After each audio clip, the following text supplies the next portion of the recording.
Hello, welcome today to Celebrity Customer Experience Riffs with me, Jill Raff, for episode number 80. Well, why do we call it Celebrity Customer Experience? I think we all know what a celebrity experiences throughout their day, every day of their life, wherever they go, they are being pampered. They are being totally taken care of. They're being treated better than most others. And why is that? Because they've been successful at their trade, at whatever, as an actor or whatever it is. But at the end of the day, when they give you their business and they pay for the whatever product or service it is, and you deposit that money in the bank, their dollar is the same value of your dollar, of anyone else's dollar.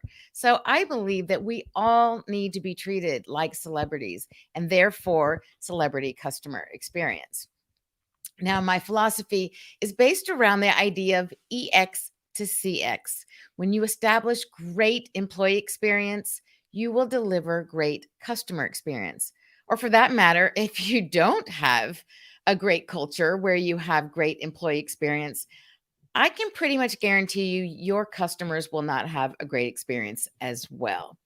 So, right, the celebrity customer experience seems pretty obvious, but how do we do that? So, that's going to be the topic of today's conversation. It's what I call a connection culture. So, before we dive into that, I just want to say thank you for joining me today.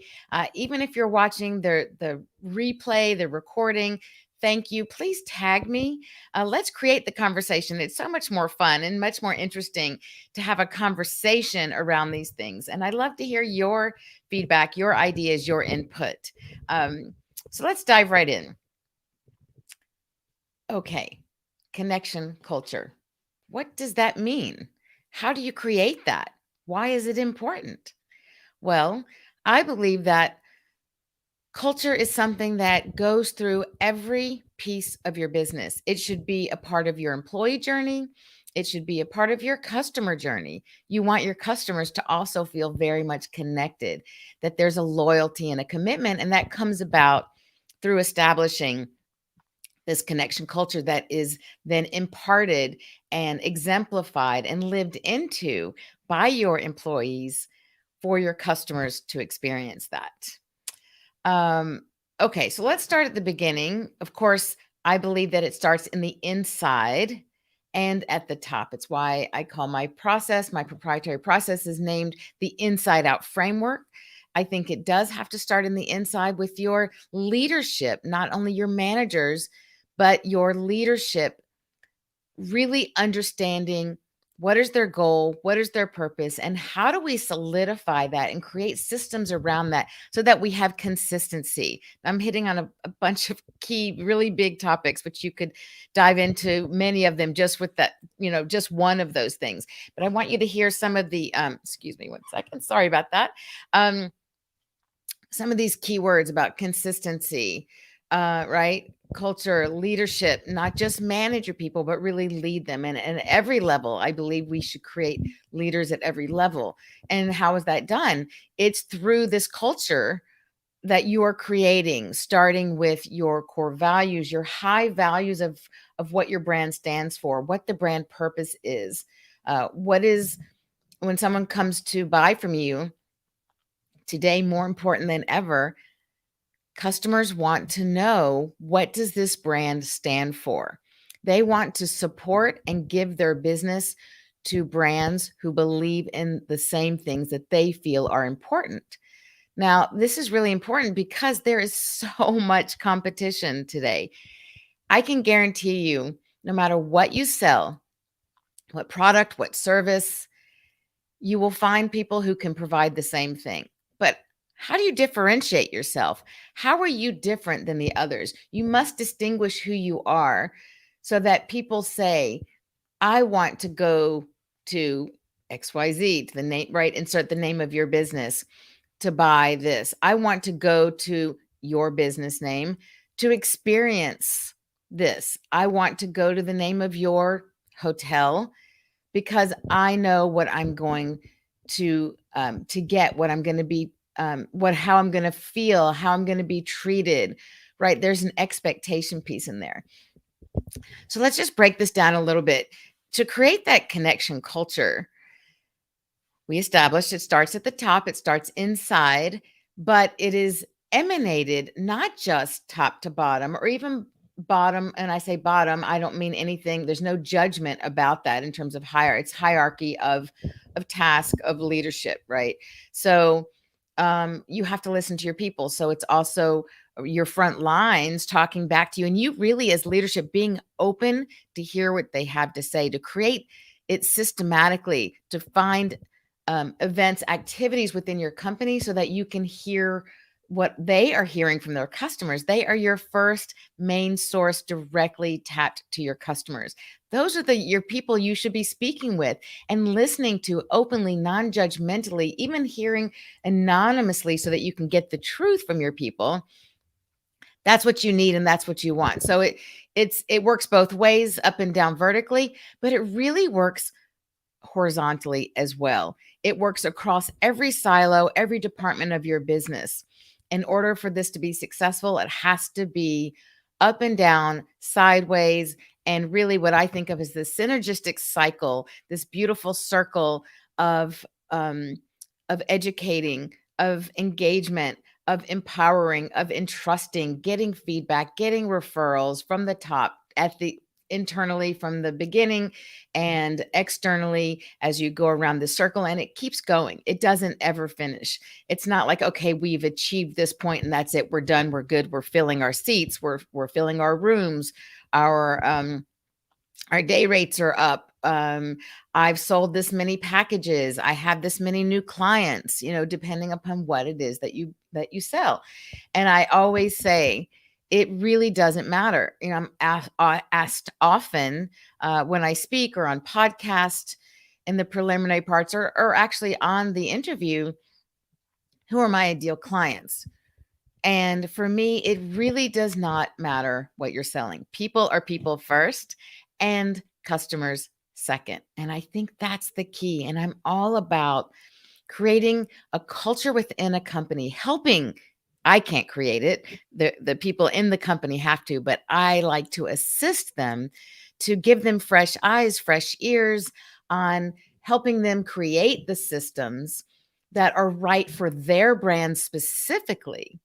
And yes, it works off the same inside out framework, but it's flexible depending upon the needs of your company, depending upon the brand promise you have, the brand culture that you want to create. Does your vibe have something that's kind of funky and edgy and a little cheeky?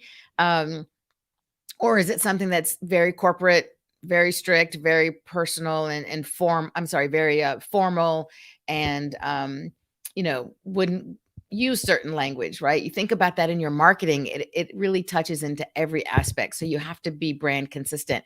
So a great example of this actually is one just recently. I purchased some coffee. It's this coffee that has L-theanine, I don't know how to pronounce it, and cacao and some other things added to it to help work naturally with your body and increase various things. These days there's a lot of promises. But a friend had introduced us to it. And so I thought, well, that's interesting. It's supposed to help, stay calm and all this. So I'll try it. So I absolutely love their branding. When you go to their website to order, when you get the confirmation emails back, it is very cheeky. It is very like in your face. And recently I received an email that said, your 10% coupons ending soon. And they said, don't F and then an asterisk CK up. Don't F it up. Right. And I was like, wow, that's very bold. And they are clearly making a stance on their brand, on their culture, how they communicate. And I love it. That's who they are. They're living into that throughout every email and everything that communications that I've had with them. So interestingly, I wrote back because I'm getting all these promotions and I haven't received my product yet. So my friend told me it was her friend that gave her the sample to try. That's how we became aware of it. So I knew it was a personal friend of hers. And I wrote back to him and said, look, I'm getting all these promotions to buy more and to get this discount off and don't F it up and miss out on this opportunity. Well, I already ordered. I haven't received my order yet, so I'm not going to buy more till I try out your product. So I hope you don't. I said, just to use your own language in jest, I hope you don't F it up. And when am I going to receive my order? Well, I got an email back from him that said, like, LOL, lots of laughs out loud and ha ha ha. And this really made me laugh out loud. So it created a conversation. So this is the takeaway I want you to hear.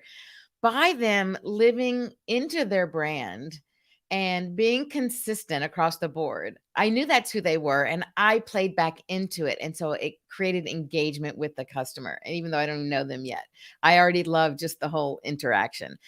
So that's just one aspect of it.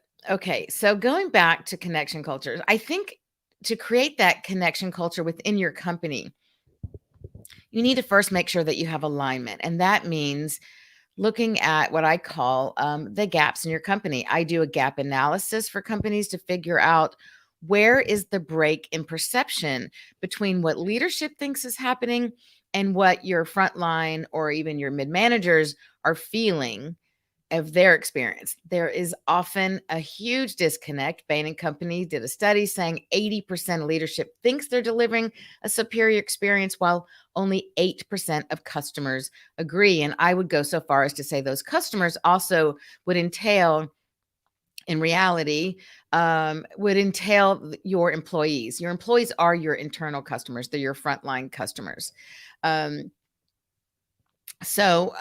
Yeah, I definitely take a look at that. That's what's really important from the very beginning, making sure that you bridge that gap, find out where the gaps in perception are, and then can create a roadmap. At that point, I sit down and I work with people to figure out what is the roadmap of how do we fill these gaps? What's important to you? What's the most urgent? What's your most pervasive problem? What's your most expensive problem? What's your timely problem? Right? How do we figure out, how do we prioritize that and then go forward? So after we create the gap analysis, then we can have information to work from.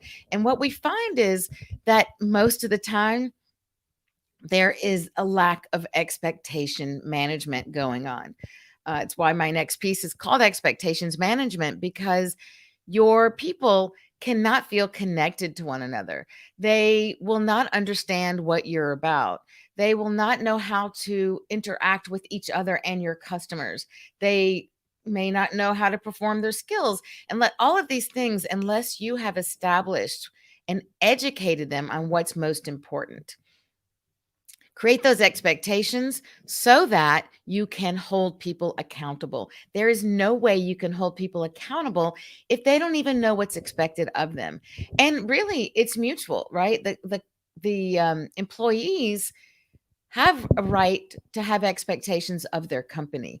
So it's not a one-way street anymore. If you are still working from pre-pandemic thinking that everything's great and you go back to business as was, ouch, you are going to be damaged. You will not be able to survive this swift change. I mean, the speed of change now is really like, you could break your neck, right? You're just constantly, oh, this is happening. No, now the expectations are here. Now the customers want that, but then the employees want that.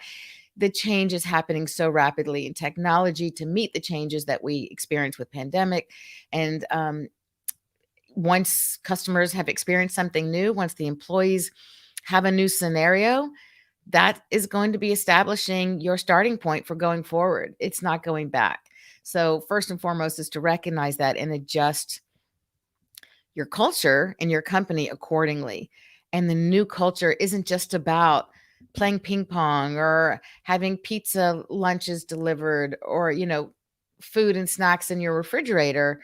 It's about balancing your people, appreciating your people, respecting your people, acknowledging them, hearing from them, including them into the goals and purpose of your company. Now, I'm not saying as a leader or an owner, entrepreneur, that you let your people define your business for you. On the contrary, it's your company. You decide and you hopefully you've done all your due diligence, you know that your product has a need in the market. Once you establish who you are and what you want to be, you need to hire people who are the right fit. And when I say that, it means people who are in alignment with those values, not just warm body hiring.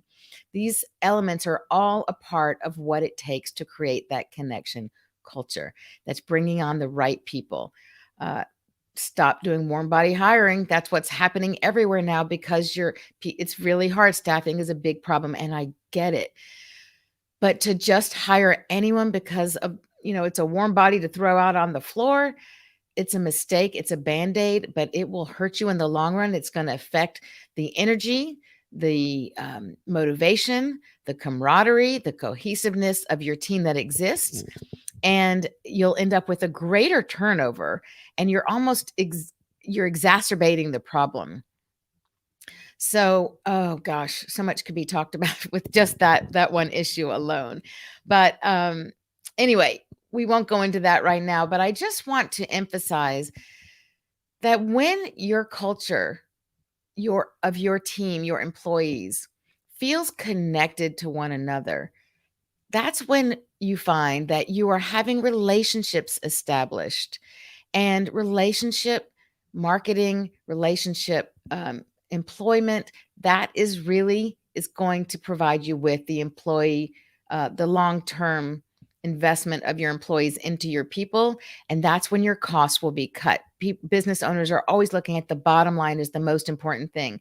Well, your bottom line will take care of itself when you first stop and prioritize your people. I cannot say that enough. If this is something that you have not reviewed or done yet, we are coming to the end of the year. If you have budget money that needs to be spent now so that you make sure you have it for next year and you can tap in and talk to me, let's figure out, how do we fill your needs? How do we help your company prioritize their people? Create those systems I can help you with. Look at your values right now and let's tweak them so that every decision you make going forward for 2022 will be in alignment with the current and current values, current brand promises that will follow through into not only 2022 but years ahead. It's time to reassess everything that you're doing. It's the one thing that I love to do, is dive in and really look at each person's problems, what's going on, how's their business made up. And it's where I think I add value because I have worked across multiple industries. I have lived in 7 countries, crossing 3 continents, different cultures. Talk about culture, right? Like, those are different cultures. And I've really had experience working with many different types of people who think differently, which gives me the perspective that's a multicultural, multidimensional, and multi-industrial perspective that many trainers, consultants, strategists don't bring to the table. I may not be the right fit for you, and that's okay. But let's have that conversation. I'm going to put my information up on the screen for you. If you want to reach out to talk at the end of through this year, that's great. Let's figure out, just have a conversation. No obligation, no cost, and see whether or not we are right fits for each other. That is not just a warm body hiring, that we make your investments work for you to really see a strong ROI in your people that will last you for the long run. You cannot afford to have a quick fix, a band-aid approach as what you would call strategy for your business. Band-aids are not strategies.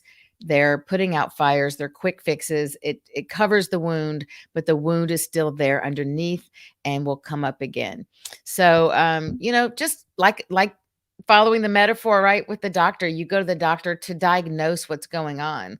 Let's diagnose. Let's talk about what's happening with your company, and then figure out, what is the prescription? What is it that's needed to help make those changes in your business? So at the end of the day, what will ultimately make the biggest change in your business and have the greatest impact is creating a connection culture where people become committed and loyal, and they are your best advocates and customer magnets. Your people working for you are the ones who are going to talk about how great your company is and what you stand for. They will be a living example of what you are. And that's ultimately what everyone wants. So, thank you for joining today. It's a quick one. And next week, I'm super excited. Please join me next Thursday, 12 o'clock Central, here on Facebook, LinkedIn, YouTube. I have my guest, Michelle Brigman, who's the Senior Director at Medallia, collects data. Speaking of data, really an interesting program. But besides that, she is involved with a lot of leadership organizations, women organizations, has her own podcast now, speaks to amazing people. So it should be a fantastic conversation. I want to invite you to join us next week, next Thursday, at the same time, same place. And I look forward to seeing you then. In the meantime, create great experiences. And I wish you all the luck with that, and look forward to hearing about the experiences that your people are having internally and externally from EX to CX. Thank you.